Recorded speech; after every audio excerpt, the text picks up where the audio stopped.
মৰমৰ ছাত্ৰ-ছাত্ৰীসকল capsule coaching centre YouTube চেনেললৈ আপোনালোকক আজি পুনৰবাৰ স্বাগতম।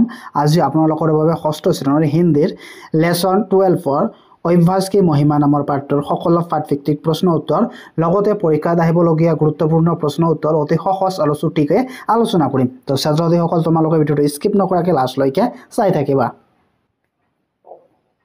तो अभ्यास मालात 1 नंबर दिया আছে अभ्यास की महिमा कहानी को पढ़ो समझो और अपने ढंग से सुनाओ। तो ये ছাত্ৰসকল এটো তোমালোকে নিজে নিজে কৰিবা।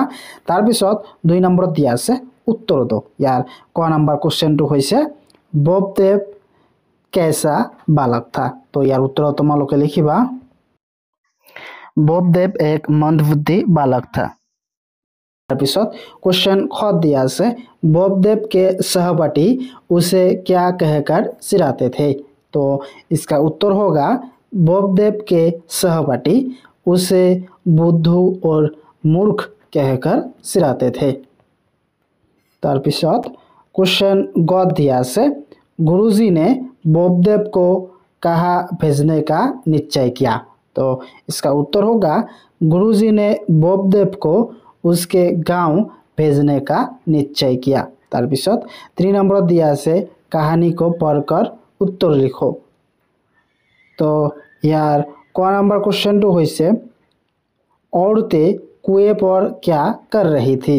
तो यार उत्तर तुम्हारे लिखिबा औरत कुएं पर पानी भर रही थी। तार पिছত क्वेश्चन ख दिया से कुएं की जगत पर गड्ढे कैसे बने थे। तो यार उत्तर तुम्हारे लिखिबा कुएं की जगत पर गड्ढे बार बार घड़े रखने पर बने थे। तार पिছত क्वेश्चन ग दिया से बबदेव पाठशाला क्यों लौट आया। तो इसका उत्तर होगा बबदेव को ज्ञात तो हो चुका था कि जब मिट्टी के घड़े से पत्थर घिस सकता है तो बार बार अभ्यास करने से उसे विद्या क्यों नहीं मिल सकती। इस कारण वो अपने पाठशाला लौट आया। तार पिছত क्वेश्चन घ दिया से बबदेव बड़ा होकर क्या बना।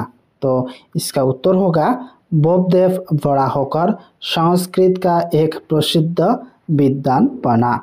तार पिছত 4 नंबर क्वेश्चन दिया से अभ्यास की महिमा कहानी तुम्हें कैसी लगी, उससे तुम कौन सा सीख मिला।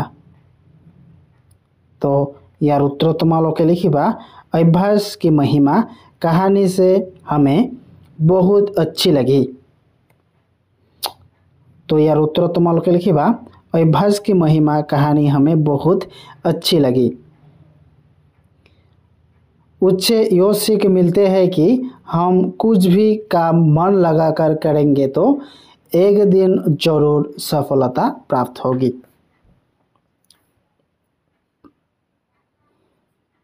तार पिছত खाली पूर करिब दिसे। तो यात कत की कैसे ये गड्ढे किसने बनाए हैं। तो कोने काक कैसे तुम्हारे कब लगे किसने कहा एटू कोने कैसे बबदेव ने कहा। तार पिছত किससे कहा माने काक कैसे औरत से कहा। तार पिছত खत दिया से ये गड्ढे हमने नहीं बनाए हैं। तो एटू किसने कहा औरत ने कहा और किससे कहा माने काक कैसे बबदेव से कहा।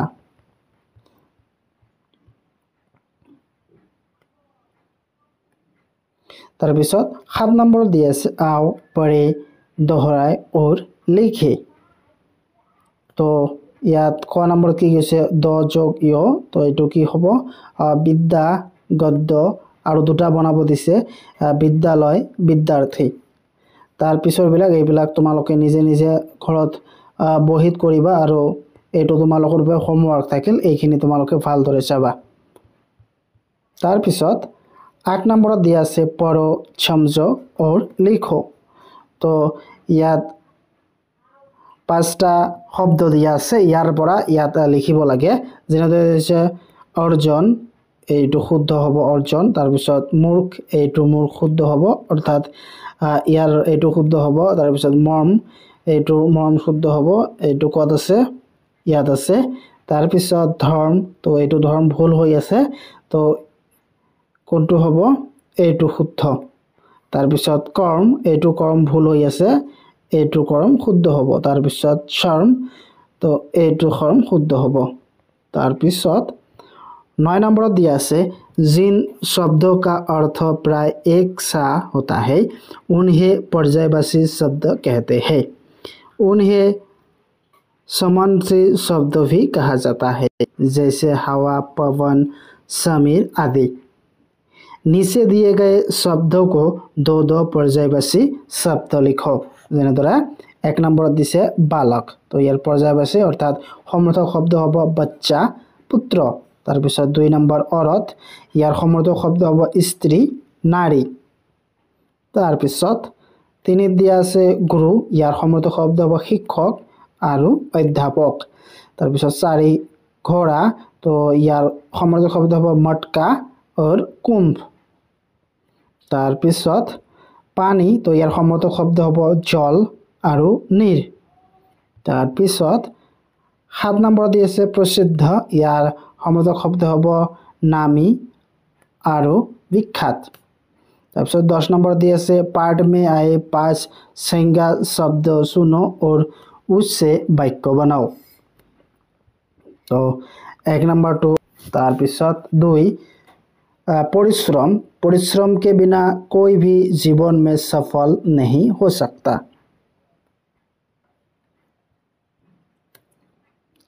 1 नंबर दिया से बोपदेव एक मंदबुद्धि बालक था तार पिছত 2 परिश्रम परिश्रम के बिना कोई भी जीवन में सफल नहीं हो सकता 3 हम कुएं से पानी भरते हैं तार पिছত 4 मूर्ख राम बड़ा मूर्ख लड़का है 5 गांव हमारा गांव बहुत सुंदर तार पिছত 11 नंबर दिसे अपने शिक्षक की मदद से इस दोहे का अर्थ समझो ইয়াত কি কৈছে এটো তোমালোকে শিক্ষকৰ দ্বাৰা